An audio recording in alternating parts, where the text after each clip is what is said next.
Ya, sí, ya estamos ya.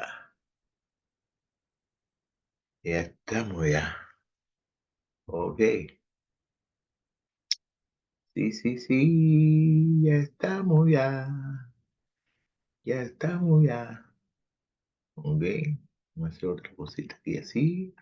Entonces vengo aquí así.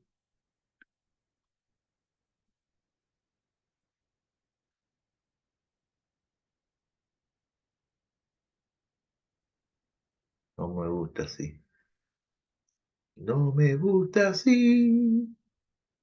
Entonces tengo que hacerlo aquí así. Sí.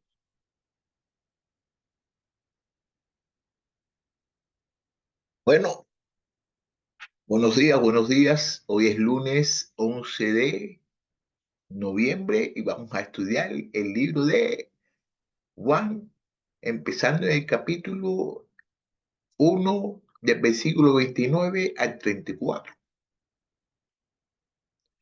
Del 29 al 34. Y dice así,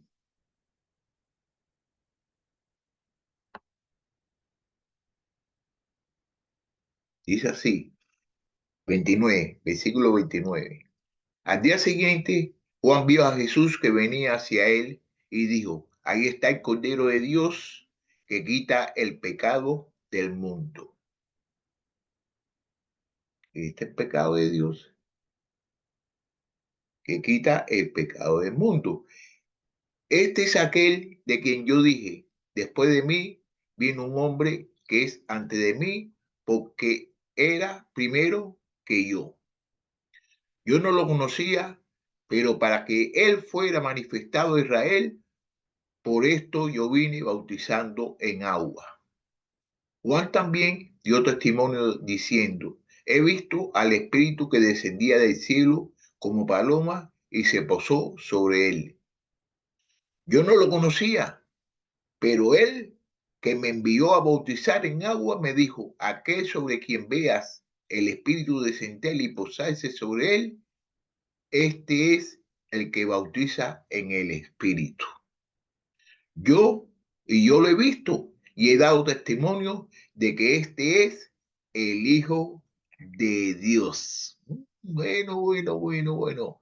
Aquí lo que vamos a ver es que Juan el Bautista identifica a Jesús como el Cordero de Dios que quita el pecado del mundo, enfatizando la providencia divina para la expiación. Vamos a comenzar aquí en el versículo 29. Estamos en el libro de Juan, capítulo 1, versículo 29 al 31. Al día siguiente, Juan vio a Jesús que venía hacia él y dijo, ahí está el Cordero de Dios que quita el pecado del mundo. Este es aquel de quien yo dije, después de mí viene un hombre que es antes de mí porque era primero que yo. Yo no lo conocía, pero para que él fuera manifestado a Israel, por esto yo vine bautizando en agua. Bueno, ¿qué sucedió aquí? Que al día siguiente de que los líderes judíos interrogaran a Juan el Bautista, ¿qué hizo Juan? Juan vio venir a quién, a Jesús de la multitud. Dice, miren, miren el Cordero de Dios que quita ¿qué? El pecado del mundo. El Cordero de Dios que quita el pecado del mundo. Todos los judíos sabían lo que significaba el término de Cordero de Dios. Todos los judíos sabían qué es lo que significaba, el significado que tenía Cordero de Dios. Que el Cordero de Dios era un sacrificio ofrecido a quién, a Dios. Cada mañana y cada tarde se sacrificaba un cordero a Dios en el templo judío de Jerusalén. En la mayor fiesta judía, que era la Pascua, se sacrificaba un cordero en memoria del momento en que Dios liberó a los judíos de la esclavitud de Egipto. Los judíos sacrificaban a Dios para expiar sus pecados. El animal servía como propiciación por el pecado. Mediante los sacrificios de animales se quitaba la culpa del pueblo y éste recibía el perdón de Dios. El castigo que hubiera recaído sobre la persona pecadora recaía ¿sobre quién? Sobre el animal sacrificado. Por tanto, se podía decir que el animal sacrificado quitaba el pecado de la persona en ese tiempo. De la misma manera, Cristo fue crucificado para quitar el pecado del mundo, es decir, los pecados de todos los que creen en Él. Jesucristo como Cordero de Dios, Jesucristo como Cordero de Dios, es un Cordero que simbolizaba los sacrificios judíos.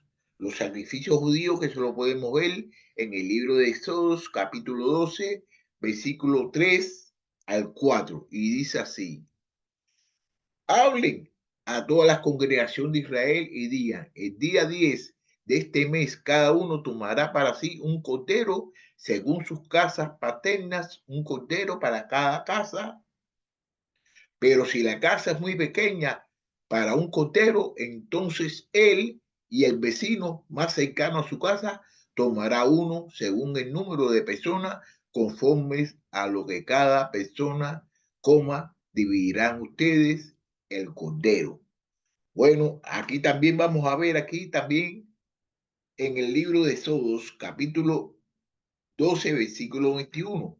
Entonces entonces Moisés convocó a todos los ancianos de Israel y les dijo: saquen de rebaño corderos para que ustedes según su familia sacrifiquen para las Pascuas. En el libro de Éxodo, capítulo 13, versículo 13 dice: pero todo primer nacido de asno lo redimirás con un cordero, pero si no lo redimes, quebrará su cuello. Todo progenitor de hombre de entre tus hijos lo redimirás. También este mismo libro de Éxodo, capítulo 29, versículo de 38 al 41, dice así: esto es lo que ofrecerá sobre el altar: 2 corderos de 1 año cada uno, cada día, continuamente. Ofrecerá uno de los corderos por la mañana y el otro cordero lo ofrecerás al atardecer. Y ofrecerás 2 litros de flor de harina mezclada con 1 litro de aceite batido, y para la libación 1 litro vino con un cordero. Ofrecerá otro cordero al atardecer, con él ofrecerá las mismas ofrendas de cereal y las mismas libaciones, que por la mañana, como aroma agradable, una ofrenda encendida al Señor. También en el libro de Levíticos, mira cómo dice Levíticos capítulo 4, versículo 32. Pero si trae un cordero como su ofrenda por el pecado, que traiga una hembra sin defecto. Pero si trae un cordero como su ofrenda por el pecado, que traiga una hembra sin defecto. No puede tener ningún defecto. También este mismo libro de Levíticos, capítulo 14, versículo 10, en el 8º día tomará 2 corderos sin defecto, una cordera de 1 año sin defecto, 3/10 de una efa de flor de harina mezclada con aceite como ofrenda de cereal, y 1/3 de litro de aceite. También en el libro de Números, capítulo 29, versículo 7, de 7 al 11 dice: el 10º día de este mes séptimo tendrá santa convocación y se humillarán, no harán ningún trabajo. y ofrecerán al Señor un holocausto como aroma agradable, un novillo, un carnero y 7 corderos de un año sin defecto. Y su ofrenda de cereal, flor de harina mezclada con aceite, 6 litros por el novillo y 4 litros por el carnero, por cada uno de los 7 corderos, por cada uno de los 7 corderos, 2 litros. Y un macho cabrio como ofrenda por el pecado, además de la ofrenda de la expiación por el pecado del holocausto continuo de su ofrenda de cereales y de sus libaciones. Bueno, lo que pudimos ver de todos estos versículos que señalamos que eran acerca de la expiación, acerca de los sacrificios que las personas tenían que hacer. ¿Por quién? Por sus pecados. Mencionamos cordero. Y aquí nos está diciendo Juan de que el cordero de Dios que quita el pecado del mundo. Entonces, Jesús lo podemos ver como un cordero. Mira aquí en el siervo sufriente. El siervo sufriente fue representado como un cordero.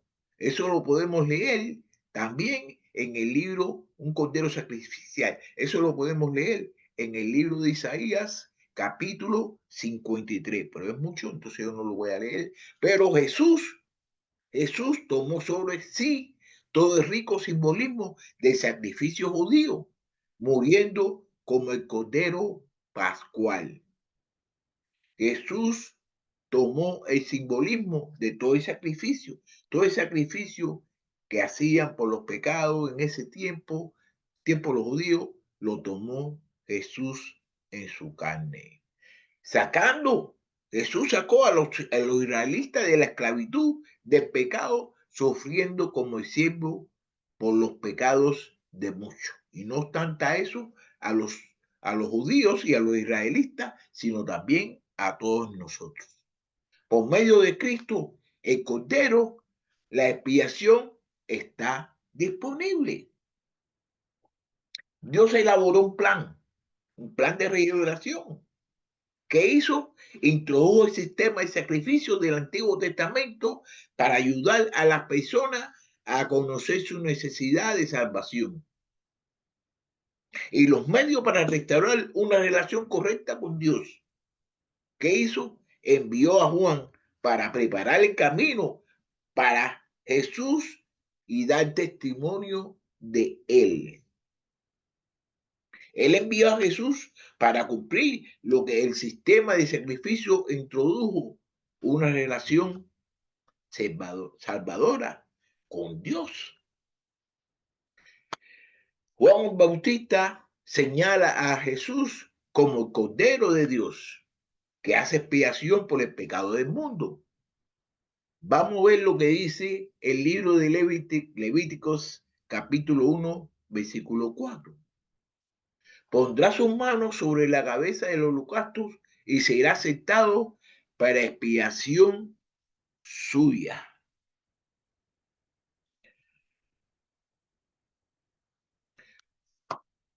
Podría enfocarse en la presentación del Cordero de Dios por parte de Juan el Bautista. Por parte de Juan el Bautista nos estamos enfocando en el Cordero de Dios, que ¿quién es el Cordero de Dios? Jesús, destacando como Jesús es identificado como el que quita los pecados del mundo. Jesús quita los pecados del mundo, es el Cordero de Dios. El amor proactivo de Dios a proporcionar el sacrificio máximo lo tenemos por mediación de su Cordero, que es Jesucristo. Vaya, tenemos que reflexionar, todos nosotros tenemos que reflexionar en la gravedad que tiene el pecado. El pecado tiene consecuencias. Y una de las consecuencias es de que el pecado es muerte. Y entonces hay que hacer un sacrificio. Antiguamente se hacía un sacrificio, pero el sacrificio último, ¿quién lo hizo? lo hizo Jesús, que se murió por el pecado de todos ellos y por el pecado de todos nosotros. Y la gravedad del pecado, y podemos ver la gravedad del pecado, y podemos ver también el profundo don de Dios, de la gracia de Dios, ofreciendo a su único Hijo para que nosotros pudiéramos tener relación con Él. Antes que Jesús viniera a ser bautizado, ahora fíjate aquí, antes que Jesús viniera a ser bautizado, Él y Juan el Bautista no se habían conocido. Yo mismo no lo conocía, dijo Juan. Lo dijo, ¿dónde? En el versículo 31, que ni él mismo lo conocía. Pero tan pronto cuando Juan vio a Jesús, supo que había algo inusual en él. Juan tenía cierta conciencia de que Jesús era el Mesías, porque según Mateo 3:14, Juan le dijo a Jesús, yo necesito ser bautizado por ti y tú vienes a mí. Ya Juan sabía bien, Juan sabía quién era Jesús. Él tenía un instinto que sabía quién era Jesús, porque aquí en Mateo, en el libro de Mateo, capítulo 3, versículo 14, Juan le dijo, yo necesito ser bautizado por ti y tú vienes a mí. Bueno, el propósito que podemos ver aquí entero, propósito entero de la obra de Juan el Bautista, era preparar a quién, a los israelitas, a la nación judía. ¿Para qué? Para recibir a su Mesías, para recibir a su Cristo. Juan había venido para que Cristo pudiera ser relevado. Para eso fue el motivo de que vino Juan. Juan vino para relevar a quién, a Jesucristo. El testimonio, vamos a ver aquí, vamos para el versículo 32 al 34. Juan también dio testimonio diciendo, he visto al Espíritu que descendía del cielo como paloma y se puso sobre él. Yo no lo conocía, pero el que me envió a bautizar en agua me dijo, aquel sobre quien veas el Espíritu descender y posarse sobre él, este es el que bautiza en el Espíritu Santo. Y yo lo he visto y he dado testimonio de que este es el Hijo de Dios.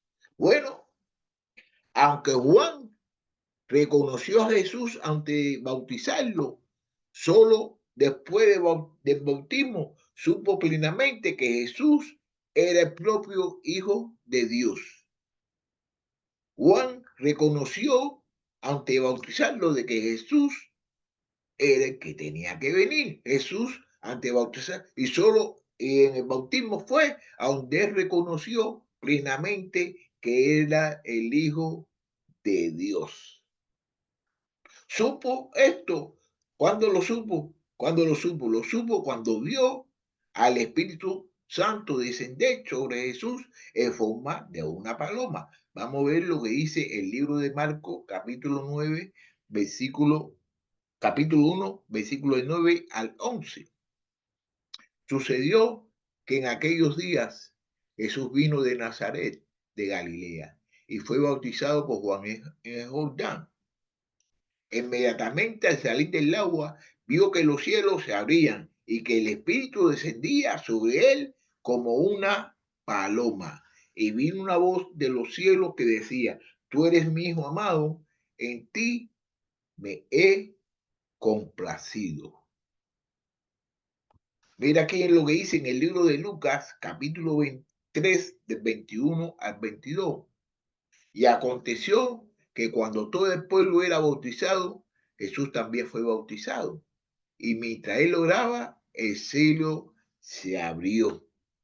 Y el Espíritu Santo descendiendo sobre él en forma corporal como una paloma, y vino una voz del cielo que decía, tú eres mi Hijo amado, en ti me he complacido. Bueno, Dios le había dicho a Juan que la persona sobre la cual descendiera el Espíritu sería la que bautizaría en el Espíritu Santo. Vamos a ver lo que dice aquí en el libro de Marcos, capítulo 8, capítulo 1, versículo 8. Yo los bauticé a ustedes con agua, pero Él los bautizará ¿con qué? Con el Espíritu Santo. Así que Juan podía decir con toda certeza, yo lo he visto y testifico que este es el Hijo de Dios. Esto que ha sucedido aquí, esto conecta la profecía del Antiguo Testamento con el cumplimiento del Nuevo Testamento en Cristo. Mire, una cosa que yo quiero decirle, hay muchas personas, ¿no? Hay muchas personas que dicen, no, que el Nuevo Testamento, no, nosotros somos cristianos del Nuevo Testamento, nosotros no tenemos que saber nada. Sí, nosotros no podemos practicar muchas cosas del Viejo Testamento, pero nosotros tenemos que saber lo que sucedió en el Antiguo Testamento para poder comprender el Nuevo Testamento. Sin el Nuevo Testamento, sin el Viejo Testamento, no hay Nuevo Testamento. Así que nosotros tenemos que estudiar las cosas que sucedieron en el Viejo Testamento. Tenemos que estudiarlo. Porque en el Viejo Testamento podemos ver, en el Antiguo Testamento podemos ver de que Jesucristo está en todos los lugares y aparece en todas las cosas.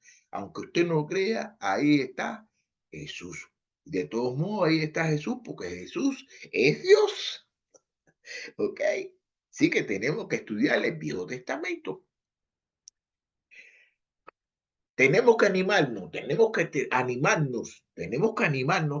que dar testimonio, tenemos que testificar acerca del sacrificio transformador que nos dio y que nos ha dado Jesucristo por su muerte. Si Jesucristo no se hubiera muerto por nuestros pecados, nosotros no tuviéramos ningún tipo de relación con Dios. Nosotros no estuviéramos ahora en estos mismos momentos caminando, respirando, hablando, mirando y glorificando a Dios. En este pasaje, ¿qué aprendimos en este pasaje? Este pasaje nos ayuda a nosotros, los cristianos, a entender la profundidad del amor y sacrificio de Dios por la humanidad. Este pasaje nos enseña el gran amor y sacrificio de Dios por la humanidad. Nos recuerda también que no somos responsables de nuestra salvación, nosotros no somos responsables de nuestra salvación, pero podemos aceptar el don que se nos da libremente. Lo podemos aceptar, es libre, por la libre. A muchas cosas que a la gente no le gusta pagar, a mucha gente le gustan las cosas gratis. La gente no quiere pagar por nada. Más sin embargo, la salvación es gratis, no tienes que pagar nada. Y a muchas personas no la quieren. Tenemos que evaluar, tenemos que evaluar las cosas y reevaluar al pecado. Y tenemos que abrazar el poder transformador de sacrificio de Cristo. Cristo se murió por todos nosotros. Todos nosotros sabemos cómo Cristo se murió por todos nosotros, porque ahí en la Biblia lo dice. Él fue clavado, fue gofeteado, fue escupido, por muchas cosas. Él hizo, ¿por qué? Para que todos nosotros pudiéramos tener relación con Dios, para que todos nosotros podamos tener lo que estamos teniendo en estos momentos. Aquí nosotros podemos comprender que nosotros somos responsables por nuestros pecados, pero que Dios prohibió un sacrificio necesario para la redención de nosotros, para redentirnos a nosotros. ¿Tú me entiendes? Tenemos que reflexionar en la gracia de Dios y la importancia grande que tiene Jesús como Cordero, cuya sangre cubre nuestros pecados. A lo largo de la Escritura, Jesús se revela como el Cordero de Dios, como el Cordero sacrificial supremo, cumpliendo los tipos y sombras del Antiguo Testamento establecido a través del sistema de sacrificios. El encarne de sacrificio perfecto y final por el pecado, reconciliando a la humanidad con Dios. Bueno, aquí Dios provee, Dios probó, proveyó, Dios proveyó el cordero de nuestros pecados, demostrando su inmenso amor y su voluntad de cubrir nuestras transgresiones a través de Jesucristo, el sacrificio máximo. Aquí, eso fue lo que pudimos aprender aquí acerca de estos versículos que hemos estudiado, que dice que Dios proveyó el cordero de nuestros pecados, demostrando su inmenso amor y su voluntad de cubrir nuestras transgresiones. Si no hubiera sido por ese el gran amor que Dios tiene para con todos nosotros, Dios, Dios no hubiera mandado a Jesucristo a que se muriera por nuestros pecados. Dios nos ama a todos nosotros. Dios nos ama a todos nosotros. Dios ha hecho una cosa que solamente a través del amor es que lo puede ser, que Él mandó a Jesucristo, su único Hijo, para que se muriera por todos nosotros, por nuestros pecados, para que todos nosotros podamos tener esta relación que nosotros tenemos en estos momentos con nuestro Padre Celestial. Dios es amor. Y si Dios, el regalo que Dios nos dio es que podemos tener salvación a través de la fe con su Hijo, teniendo fe en su Hijo Jesucristo. Bueno, entonces voy a terminar ya esta clase de hoy y nos vamos a ver el miércoles, donde vamos a estudiar desde el versículo 35 en el libro de Juan, capítulo 1, y vamos a comenzar en el versículo 35. Entonces, ahí nos vamos a ver y espero de que hayan tenido un bonito día. Ahí nos vemos. Bye.